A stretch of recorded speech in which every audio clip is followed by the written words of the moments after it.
Huyu amenizalilisha mno huyu. Wacha tufuatane tukasakane vizuri. Lazima nielezee. Kwani namwambia mimi nimechukua mayai asingesingizia hata yameliwa na mbwa kweli? Lazima tukasakane huyu mwamba tuanzane live. Vipi? Safi mambo. Safi. Habari za mida? Nzuri. Mwamba. Bwana hata nimekuona. Nini sasa ulichokifanya? Sasa nimefanya kitu gani? Nini ambacho umekifanya?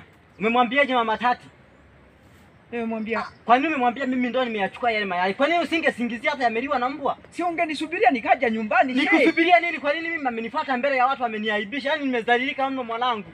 Yaani kweli mimi nimeambia eti kila siku ndo nayachukuaga hayo mayai na tunayachukuaga wote. Alafu umesema Chinese ndo ameyachukua hayo mayai. Kwa nini usingesema hata mbwa? Sasa hapo mwanangu wewe unataka kuwa snitch. Kwa nini mimi Oliver sijawahi kumwambia kama umeugua ukimwi? Nini sister? Ulikuwa hujui? Wewe. Acha basi, wewe utakusemaje? Ukimwi mbona muda mrefu tu ameugua? Ana amemwambukiza yeye Angel yeye. Ulikuwa hujui? Wewe, ndio mama mimi kuniua jamani. Kwani wewe ni mtu wako? Sasa kaka mimi hapo nakujibu vipi wakati unasikia hapa kwenye mimi mwenyewe ninalalamika hilo sala. Kwani wenyewe mnasimama hapa njiani msingeenda hata nyumbani? Nenda kapime sasa uhakiki kama ni kweli. Wewe mwanangu ndio umevuruga, wewe tuachane na masuala ya mademu. Wewe ndio umevuruga, kwa nini umemwambia?